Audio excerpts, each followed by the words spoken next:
Welcome to Founders Future, a podcast powered by Closers.io, where we dive into the journeys of innovative entrepreneurs and explore the road ahead of them and their companies.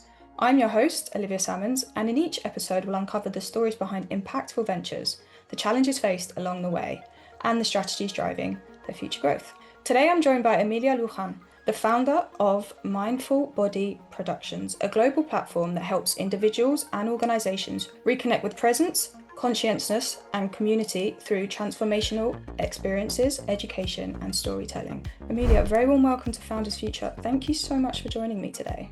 Thank you so much for having me. Awesome. It's such a pleasure to have you here, and I'm excited to dive in. So typically with all of my guests, I like to start at the beginning of their journey. So can you take me back to what it was that you was doing before you started up the company, and then from there, what motivated you to do so? That's a really great question. It was really when I first discovered how powerful public relations and the psychology of media could be in influencing consumer behavior.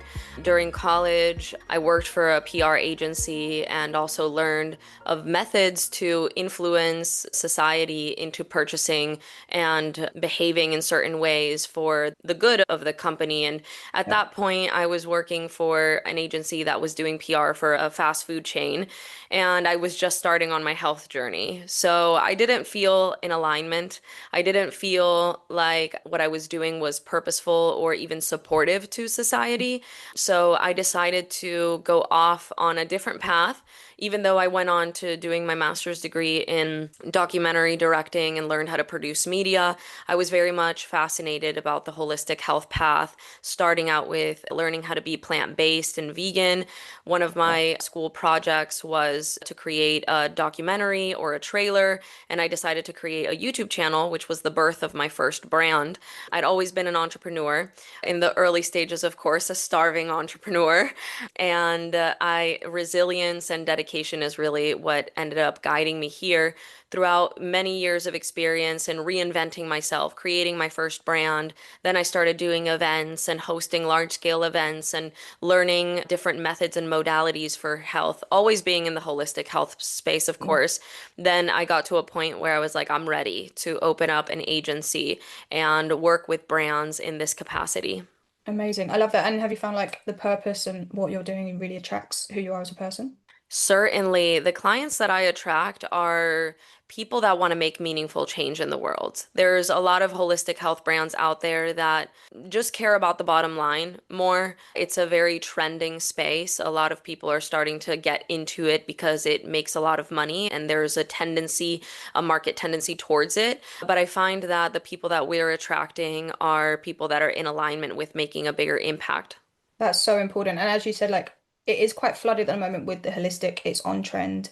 As you say, everyone wants to be involved, but it's so good that you find someone that actually knows what they're talking about and can really back up what they promise people, which is very hard to come by. So let's dive into the business itself so the listeners can have some more context moving forward. As we just touched on a little bit there, who would you say you love to work with? And then off the back of that, how is it that you help them and what offers do you provide to them? I love working with holistic health brands, particularly healers, Mm, people that are anywhere from doctor level, PhD level, educated practitioners, all the way to people that have their own programs that they've developed through multiple certifications, and they mm, have their own unique method that they provide to people, and helping people heal from body, mind, spirit. I work with people that are very scientific and very methodical. And I also work with people that are very esoteric and very based on energetics. I also love working with product-based businesses. Generally, I work with service-based businesses, but I cool. do have a really great client that he sells supplements. And what we do with our clients is we've created a program. It's called MBBA. And my company name, Mindful Body, it really comes from being mindful and embodying this mindfulness because what we do is mindful marketing. We don't provide just one service where we just do your ads and that's it. We go Mm, really deep. Our flagship process is really first and foremost, we do brand positioning. We do a okay. deep dive into understanding the brands, the market needs, what the market is talking about, understanding the ideal customer, understanding the unique selling proposition of the client. There's even even my one of my clients that's been in business since 1998 was still missing a lot of these things, the understanding and the refinement and the honing in on the market tendencies. We do trending topic reports, things like this, and then we position the brand to make sure that the heart of the brand with the founder story and the communication strategy is in alignment with the market needs and the market tendencies. And from there, we create our strategies. So it really depends on the brand. Our MBBA is, I could say that it's very structured, but within that structure, there's a possibility of flow. Those toys, this is a good analogy to explain it. Those toys that kids play with, that it's like a square and Yeah. there's circles inside, like circles and triangles, and the kid is supposed to put the circle inside the circle and the square inside the Hmm. square.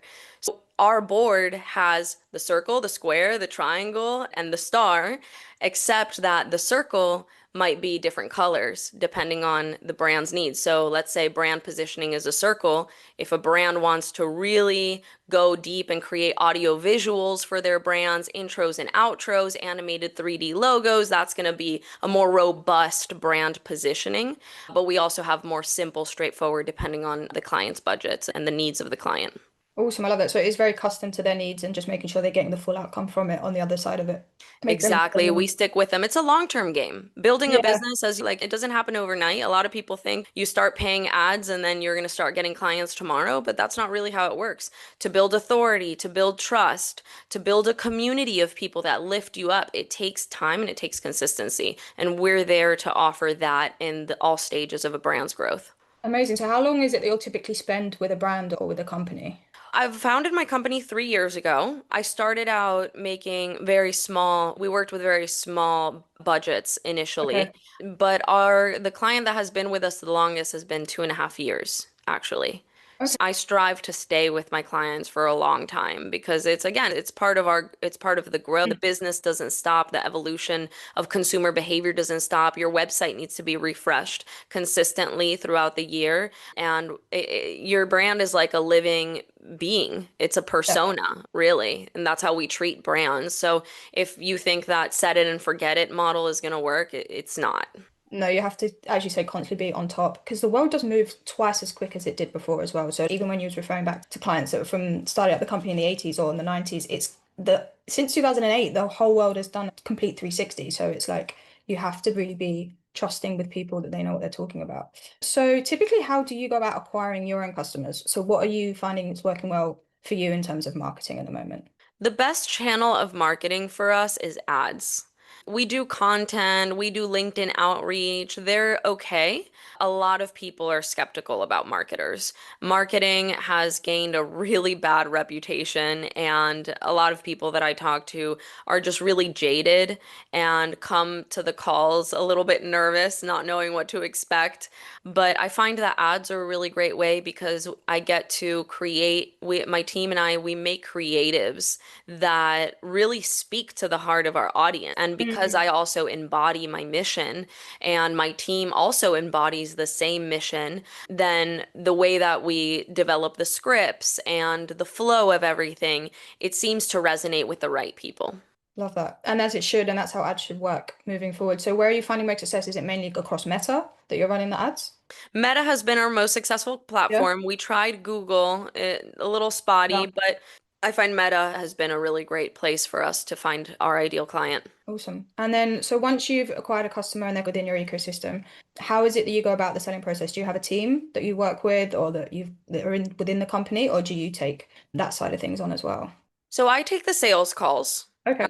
Our packages are a bit robust, and because I know the brand so well, I'm still the person that makes the sales calls. I do Mm. have a sales person in training for our lower package. We do have a package that we're going to be releasing for solopreneurs that want to take advantage of this brand positioning and really plant the right roots, but maybe they Mm. don't have the budget and the means to do ongoing marketing. So the program supports them in getting those things accomplished through office hours and through trainings, etc. The internal, now internally, we do have an account manager, and that Okay. account manager ensures that the client is taken care of, the client, and also if there's any upsell opportunities, then the account manager also has a sales background and is able to connect with the clients and Mm, sell them on the services that are needed for the next stages of their growth.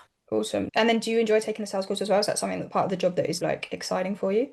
I do taking the sales calls. It gives me a lot of feedback into the market, which I like. I Mm, love that. I'd love if I had more volume of people coming in, I'd love to increase, of course, my team. But yeah. I set out to create something very big and complex because marketing is complex. And I've had a lot of coaches tell me, just sell one service, just stick to one thing. And what is aligned with me is making an impact. And you can't, with marketing, it's so complex, you can't make an impact off one thing. That's why our services are very complex. So we can't take on a big volume just yet. Cool, because as you say, there's more going into the projects and more work that's being done, so the capacity has to fulfillment also should take number one priority. And so, Exactly. Exactly. I'm very intentional with my clients. I like to take a lot of time to make sure that everything is set up for success before launching. And even if we need to spend additional time with the client to ensure everything is fully in alignment, I'm happy to do that. I want to make a difference, and that's yeah, really what Mindful Body Productions is about. yeah, exactly. And delivering that is key to moving forward as well. You have to have a good rapport on your side. So, what are the plans for the future? How are you looking to scale this, and how far are you looking to push it? That's a great question. I've been thinking about this recent week, so it's very timely. I'd love to scale my program. The solopreneur market is huge. One of the things that I learned in hosting health and wellness expos is that there's so many individual practitioners and entrepreneurs that is increasingly growing Mm, that have such wonderful gifts to share with the world.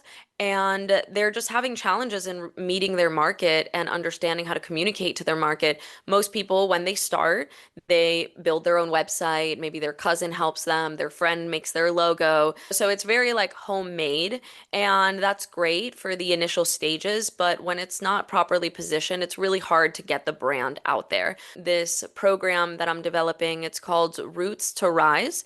Roots mm, is the foundational aspect of the brand positioning, and that's really what it's referring to, the roots of how you build your business. So I'm looking to scale that program and start selling it at mass to solopreneurs that are interested in laying a solid foundation, having the right brand positioning, the right communication strategy, the right names for their programs, the right look and feel of their brand, so that, and then also the right marketing roadmap that they could implement on their own, whether it's paid or unpaid, and then eventually work with us because ideally the people that are ready to scale and they have our support, they can come back to us and then get other services. And then another service that I'm looking to acquire more clients are fractional CMO services. We do operate as a marketing arm for clients. This is a little bit of more challenging to get because medium-sized businesses tend to already either have a marketing agency or they have very high standards, so the way that they look is like slightly different. So we've done a lot of work around our own brand positioning to ensure that we're positioned in a way that is palpable for medium-sized businesses. So that's another side of the business to diversify a little bit that I'm looking to scale. Maybe not so aggressively like the brand positioning, the Roots to Rise program, but certainly in due time, we can scale more and more as we use more AI automations to streamline our processes. yeah, and hitting those two markets is going to be a very different challenge, I assume, in terms of marketing as well. Have you got any plan in which you're going to attack that? Because the middle to like top end is very different to the lower end market that you're looking to push through with the routes to rises. Yeah, and that's something that I've been considering this week is how do we even approach our market? We actually have a strategy call later today to talk about that. So it's very timely that we're chatting about this. But for the entrepreneur program, the Roots to Rise program, certainly it's going to be a bit different because our cost per acquisition is about $2,000 per Okay. client. So if my program is three, four, $5,000, it doesn't really make sense, right? That's going to be a challenge within itself.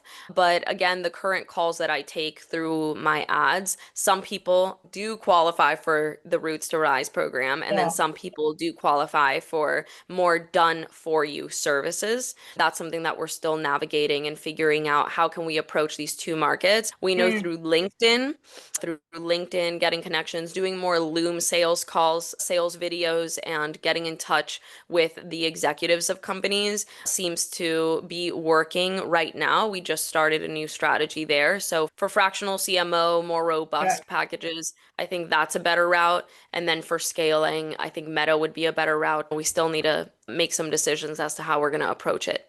Okay, cool. So there's a plan in place at least, and as you say, like today seems to be the pinnacle day, and we're gonna get some ideas on the board. So, Amelia, before we log off, because I do want to be respectful of your time, I have a couple more questions that I want to fire your way. So, in terms of scaling a business, what would you say is the best piece of advice that you've ever received? In terms of scaling a business, I'd say that the most important thing is ensuring that your operations and your fulfillment can handle the scale.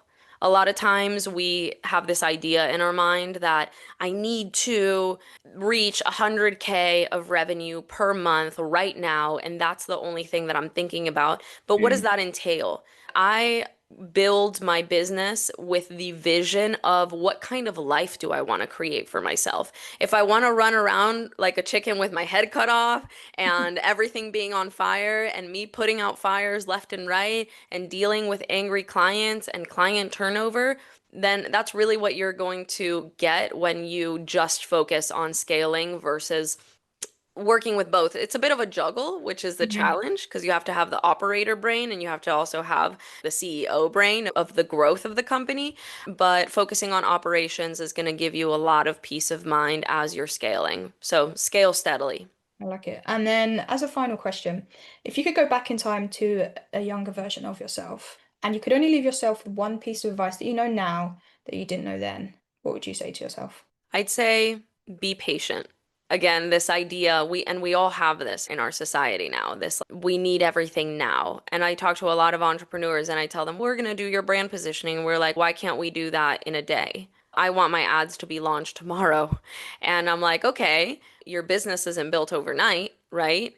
And everything takes time in this life. And the more we scramble, the more tired and exhausted, and the more we even beat ourselves up. So Mm, I'd say just be patient and enjoy the process because sometimes people just get into this state of mind where it's just go, they keep their head down, and then all of a sudden they're successful in their 50s and they look around and they haven't accomplished anything else but business. What about your community? What about your loved ones? What about the impact that you're creating in more of a I'd say more in like a giving back kind of yeah, way, so right? much. So money doesn't mean everything in life. It's nice to have, it's a great tool, but when there's no attention to other things that are being built, then life becomes empty and meaningless at some point. Yeah, I would agree. And also, I think if you focus enough and build on something that you love and that helps people at the same time, money will always follow. So Exactly. I really And appreciate that. the fulfillment is there. You Yeah, feel full, you feel there you go. accomplished, you go to sleep feeling like, wow, I accomplished so much today. I'm so happy to even get up and work in the morning, right? Hmm. It Just feels makes good. life lighter, makes life easier on along the journey. Exactly. And Amelia, thank you so much for joining me today and for sharing your incredible journey and insight with us. Where can the listeners reach out to work with you or connect with you if they would like to do? Visitors can find us on social media at Mindful Body Productions on Instagram. We're very active there. Or you can visit our website, www.mbp.marketing. Just Amazing. stop marketing. MVP.marketing. Perfect. Correct? Awesome. And to our listeners, if you enjoyed this episode, please do not forget to subscribe to Founders Future by wherever you listen to your favorite podcasts. And if you are a business owner, specifically a coach, consultant, or agency owner, and you're really looking to scale your business and you want to enhance your sales and marketing efforts, visit closers.io to hop on a call with one of our team and discover how we went from zero to $30 million per year in less than 3 years. But until then, keep climbing and we will see you on the next one.